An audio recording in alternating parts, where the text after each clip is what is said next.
नमस्कार प्रिय दर्शक बंधु मु अजय मिश्र स्वागत करुच्ची विधि विधान ओडिया चैनल पुणी एक नूतन अध्याय को।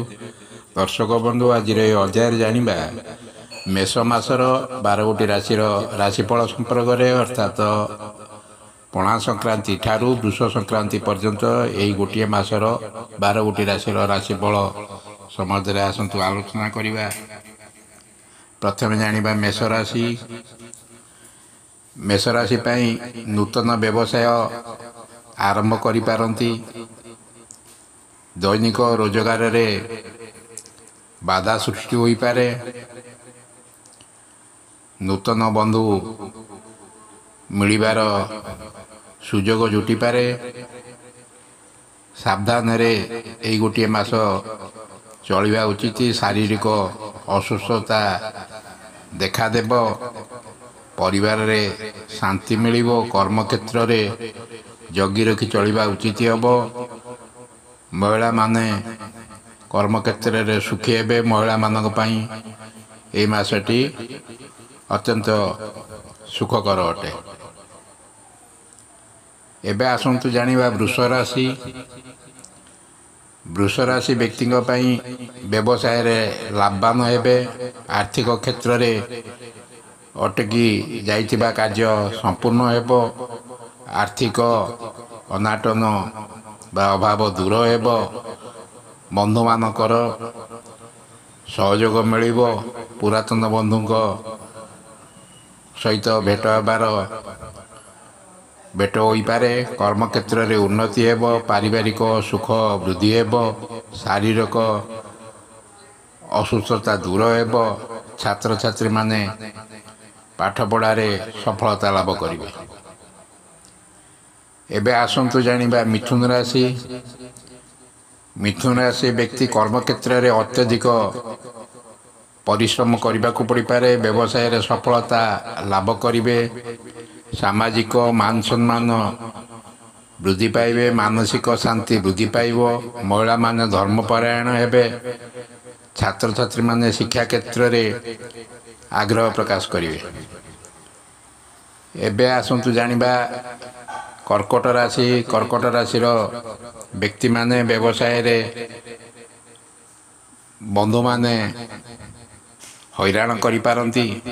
अत्यधिक परिश्रम फल आर्थिक योजना रे सफलता लाभ करि पारंती। माली मकदमा रे पड़ी हैरान हेबार संभावना देखा देउछि। तेणु सतर्कता अवलंबन करने उचित हेब। नूतन व्यवसाय आरंभ करि पारंती। छात्र छात्री माने सफलता लाभ करिवे। महिला माने खुशी रे ए मासटी तांकर कटाइबे। एबे आसंतु जानिबा सिंह राशि। सिंह राशि व्यक्ति ए मासरे आय व्यय सहित समान रहिबो। व्यवसाय रे आमदानी कम खर्च अधिक हेब। कर्म क्षेत्र रे कठिन परिश्रम करने को पड़िबो। सामाजिक मान सम्मान वृद्धि पाइब।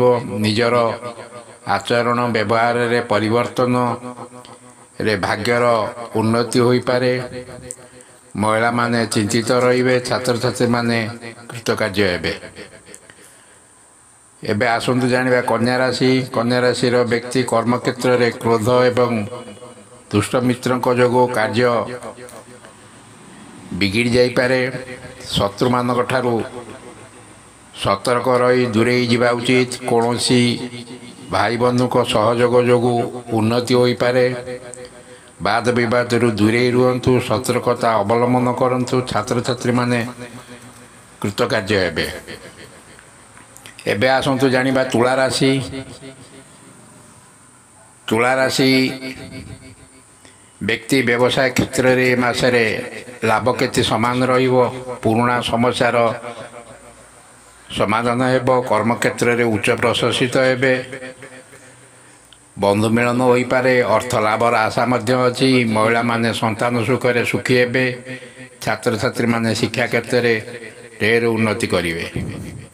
एबे आसंतु जानिबा बिछा राशि।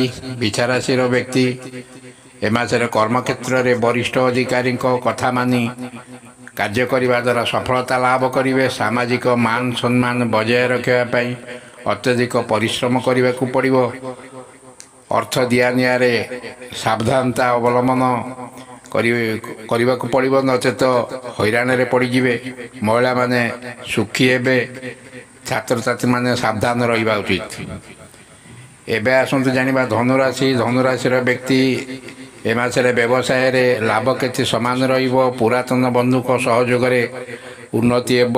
ନିଜ ବୁଦ୍ଧିରେ କାର୍ଯ୍ୟ କଲେ ସଫଳତା ଲାଭ କରିବେ। ପାରିବାରିକ ଶାନ୍ତି ପାଇଁ ଅଧିକ ପରିଶ୍ରମ କରିବାକୁ ପଡ଼ିବ। କର୍ମକ୍ଷେତ୍ରରେ ମିଥ୍ୟା ଅପବାଦ ପାଇପାରନ୍ତି।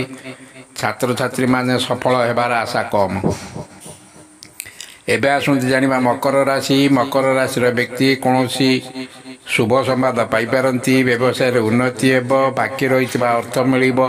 ମୂଲ୍ୟବାନ ପଦାର୍ଥ କ୍ରୟ କରିପାରନ୍ତି। ପାରିବାରିକ ସୁଖ ଶାନ୍ତି ବୃଦ୍ଧି ପାଇବ। ଧୀରେ ଧୀରେ ଆର୍ଥିକ ଉନ୍ନତି ହେବ। ମହିଳାମାନେ ଆନନ୍ଦରେ ସମୟ ଅତିବାହିତ କରିବେ। ଛାତ୍ରଛାତ୍ରୀମାନେ ସଫଳ ହେବେ। ଏବେ ଆସନ୍ତୁ ଜାଣିବା କୁମ୍ଭ ରାଶି। କୁମ୍ଭ ରାଶିର ବ୍ୟକ୍ତି ବ୍ୟବସାୟରେ ଲାଭ କିଛି ସମାନ ରହିବ। କର୍ମକ୍ଷେତ୍ରରେ କ୍ରୋଧ ସମ୍ବରଣ କରନ୍ତୁ, ନଚେତ ହଇରାଣରେ ପଡ଼ିପାରନ୍ତି।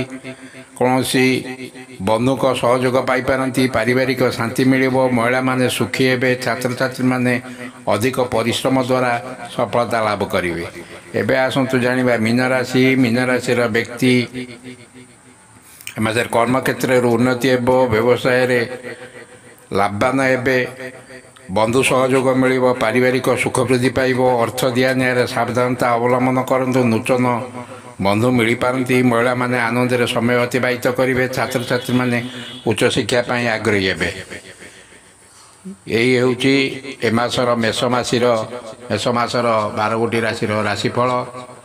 ଦର୍ଶକ ବନ୍ଧୁ, ଭିଡ଼ିଓଟି କିପରି ଲାଗିଲା ନିଶ୍ଚୟ କମେଣ୍ଟ ମାଧ୍ୟମରେ ଜଣାଇବେ। ରହୁଛି, ଧନ୍ୟବାଦ, ନମସ୍କାର।